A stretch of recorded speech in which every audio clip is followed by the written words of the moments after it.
కళ్ళకు best friend వినుకొండలో the number 1 opticals Sriranga opticals RTC bus stand ఎదురుగా Jeevalayam complex Vinukonda. Eye checkup కోసం ఇప్పుడే శ్రీరంగ ఆప్టికల్స్ ని సంప్రదించండి.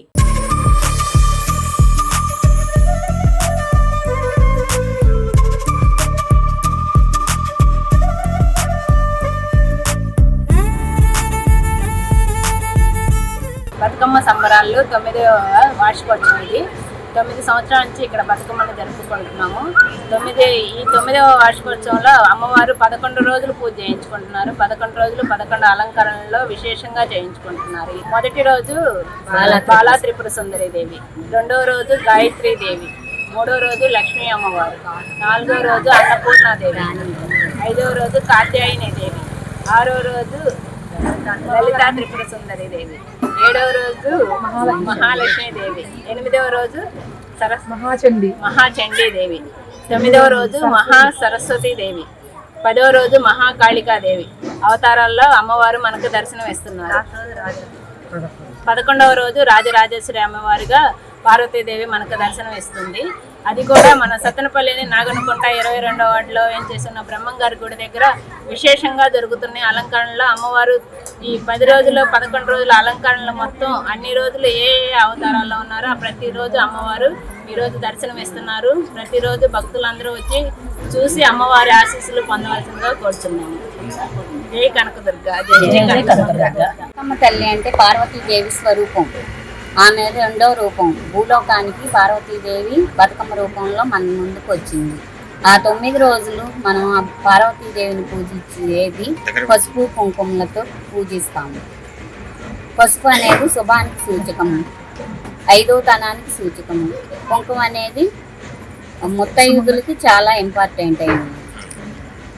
పూలు, గంధాలు, మళ్ళీ అక్షంతలతో పూజిస్తాము. ఇవన్నీ శుభానికి సూచికాలు కాబట్టి అమ్మవారికి ఎంతో ప్రీతికరమైనవి. అందుకే అమ్మవారికి అవి ఎక్కువగా పూజిస్తాము. ఈ దసరా నవరాత్రులు మొదలుపెట్టి మేము 9 సంవత్సరాలైంది. ఇది 9వ సంవత్సరం కాబట్టి మేము బాగా వైభవంగా జరపాలి. నాగన్నగుంట బ్రహ్మంగారి గుడి దగ్గర 9 సంవత్సరాల నుంచి బతుకమ్మను వేస్తున్నాం.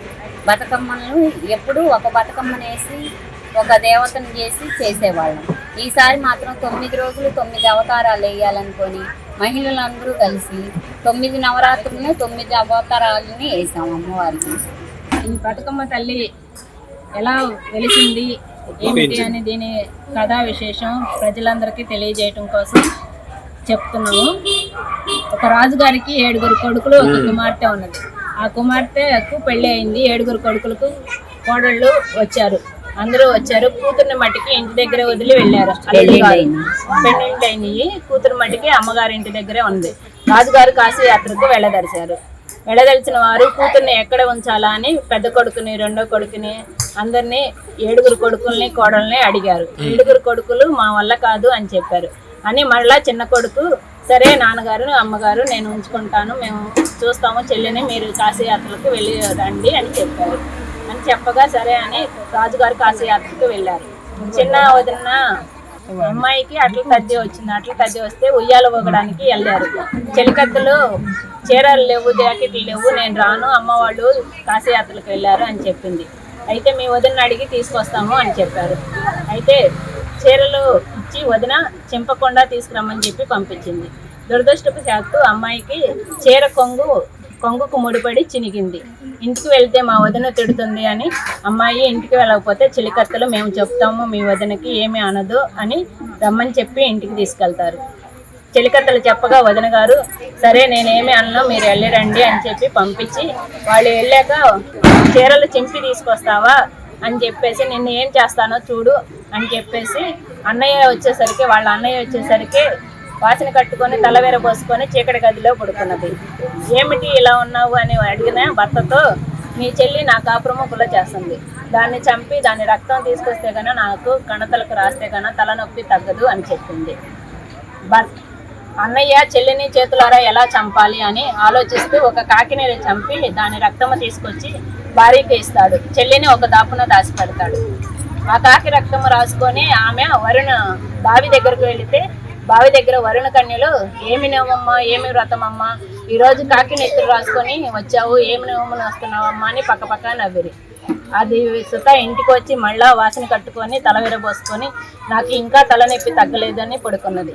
భర్త మళ్ళీ ఇంటికి వచ్చి సరిగ్గా చూసి ఏమైంది అంటే ఇంకా తలనొప్పి తగ్గలేదా అంటే, లేదు నువ్వు కాకి రక్తం తీసుకొచ్చి ఇస్తే నా తలనొప్పి ఎట్లా తగ్గుతుంది, మీ చెల్లిని తప్పితే నాకు తలనొప్పి తగ్గదు అని చెప్పింది.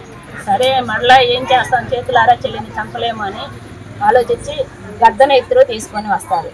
ఆ గద్దన ఎత్తురు రాసుకొని మళ్ళా బావి దగ్గరికి వెళ్తుంది. మళ్ళా వరుణ కన్యలు పాటే పాడి, ఈరోజు గద్దన ఎత్తురు రాసుకొని వచ్చావు, ఏమి నవ్వును వస్తున్నావమ్మా అని పక్క నవ్విరి. మళ్ళీ కథ మొదలైంది. ఇంటికి వచ్చి వాసన కట్టుకొని తల విరబోసుకొని మళ్ళీ పడుకుంది. భర్త ఇంటికి వచ్చి ఏంటి ఇంకా తలనొప్పి తగ్గలేదా అని అడిగాడు. తలనొప్పి తగ్గలేదా అని అడగగా భర్తతో, నాకు ఈరోజు మీరు గద్దనెత్తులు తెచ్చిచ్చారు, అది ఎలా తగ్గుతుంది, మీ చెల్లిని చంపి తన రక్తము తీసుకొస్తేనే నాకు తగ్గుతుంది అని చెప్పింది. మళ్ళా అన్నకేమో చెల్లిని చంపడానికి ఎత్తురు పట్టుకొచ్చి భార్యకి ఇచ్చాడు. భార్య నిజంగా అనుకుని సంతోషంతో ఆ నెత్తురు రాసుకొని వరుణ కన్యలు ఉన్న బావి దగ్గరికి వెళ్ళింది. మళ్ళీ వరుణ కన్యలు మళ్ళీ పాటే పాడి, ఈరోజు నక్క నెత్తురు రాసుకొని వచ్చావు, ఏమి వ్రతమమ్మా ఏమి నోమమ్మా అని మళ్ళీ నవ్వుతుంది. మళ్ళీ కథ మొదలైంది. ఇంటికి వచ్చి మళ్ళా జడవీరబోసుకొని వాసన కట్టుకొని పడుకున్నది. భర్త ఇంటికి వచ్చి ఏంటి నీకు తగ్గలేదా అని అడిగింది. తగ్గలేదు, నక్క నెత్తురు తీసుకొని వస్తే ఎలా తగ్గుతుంది, మీ చెల్లి నెత్తురు రాస్తేనే తగ్గుతుంది అని చెప్పింది.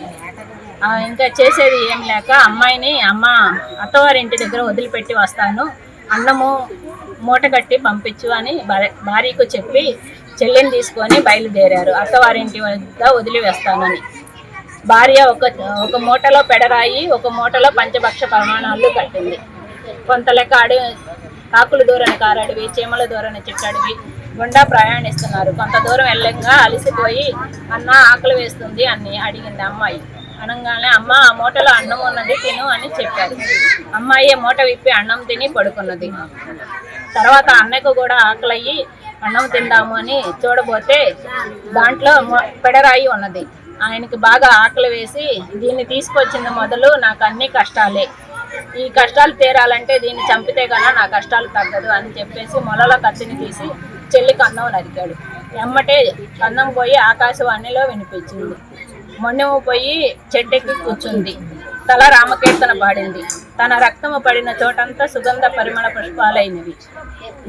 భర్త ఇంటికి తన రక్తం తీసుకెళ్లి భార్యకి ఇచ్చాడు.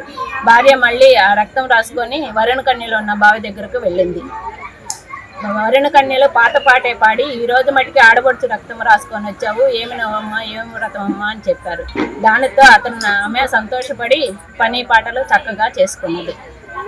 ఈ విధంగా చేసుకున్న తర్వాత రాజుగారు కాశీయాత్ర నుంచి వచ్చారు.